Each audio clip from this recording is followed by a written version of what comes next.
I recently had the opportunity to conduct an interview via email with Bastien Koch.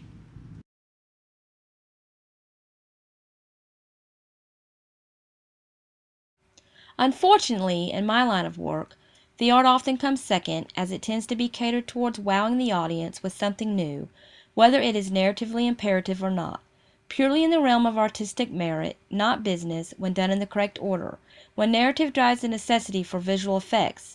This can make for brilliant cinema, but all too often creates 2-hour music video montages of extravagant and beautiful, however thoughtless, narrative cinema.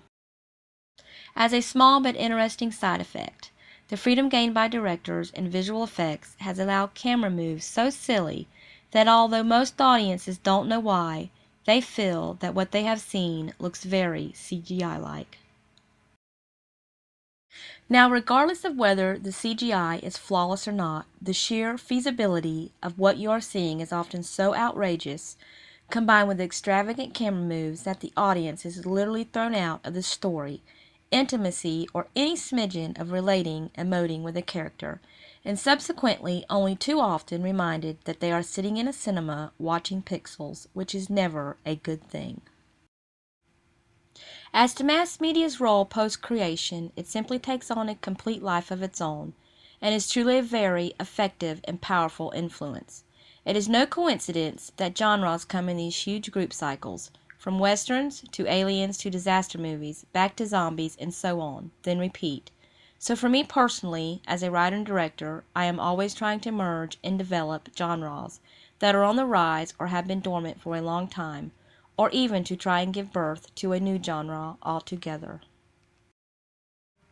I would like to see the role of visual arts have more of a presence in independent film, art and fashion, but visual effects is still the hottest commodity in film and therefore very costly indeed. Another sad part of the visual effects industry is that most of the top studios, save Framestore, CFC, and Pixar, are for hire vendors, making them terribly susceptible to destruction.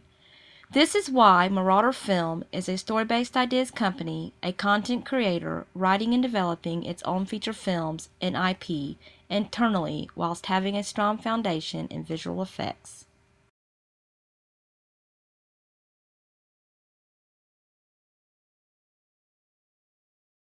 Positive. The only drawback is there is not a lot of original material. What is great, though, is that directors can release their own shorts online, eliminate the middleman or costly laborious festival circuits, and can find Hollywood interest, a budget, a sale, development support, and or a green light for a feature film overnight.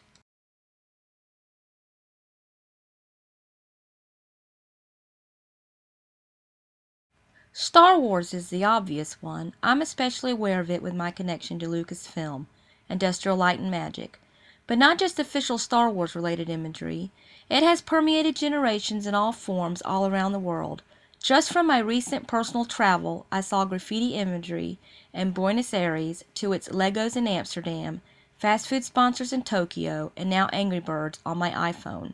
Almost wherever in the world I am, on holiday, riding, or shooting, the influence of its imagery and associations are ever present.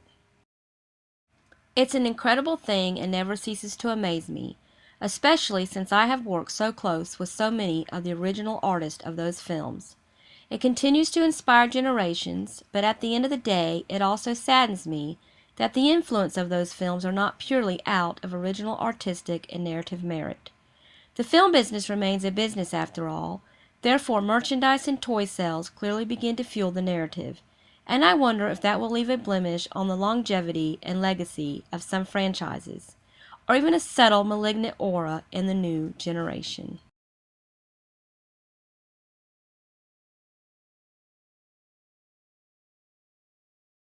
Yes, every one of these blockbuster movies puts another 50% to 100% of the film's budget into marketing, so you see it everywhere. The real question is, what kind of staying power does it have in the long term? And from an artist's perspective, what lies beneath it all?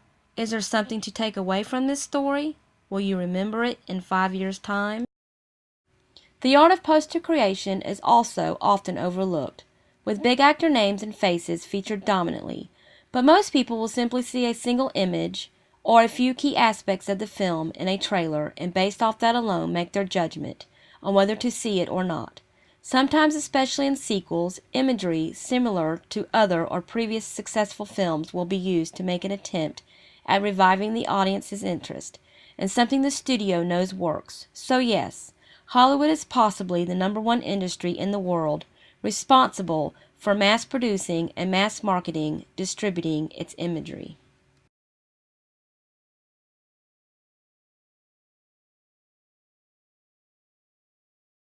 I love manga, anime, and hentai in all its forms since its early conception.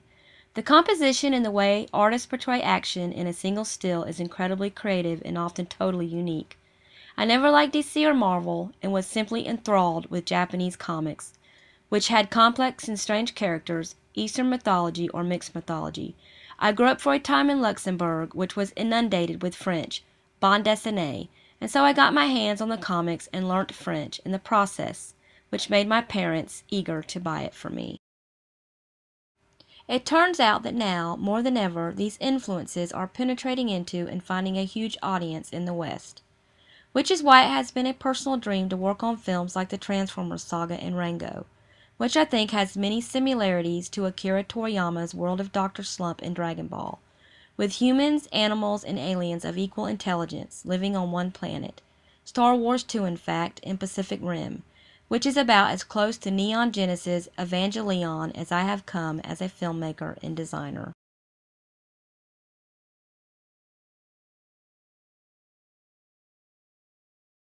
Yes, I reference a great deal of my favorite artist work almost daily, especially for shot composition or complex cinematic scenes. I use Akira Toriyama almost daily, Anno Hideaki, Ridley Scott, Michael Bay, Bruce Block, and Panos Cosmatos.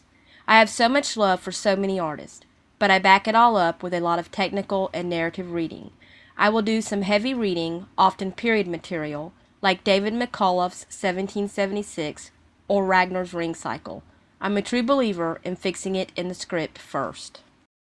I also work alongside two other brilliant filmmakers on the rise, Gregor Giankaitis and Ryan Geis Bolgian of Industrial Light and Magic and American Zoetrope, who I learn so much from and collaborate with daily. Alas, my love, you do me wrong to cast me off discourteously, and I have loved you so long, delighting in your company. Green sleeves was all my joy, green sleeves was my delight. Green sleeves was my heart of gold, and who but my lady green sleeves? I had been ready at your hand to grant whatever you would crave. I have both waged life and land, your love and goodwill for to have. Green sleeves was all my joy, green sleeves was my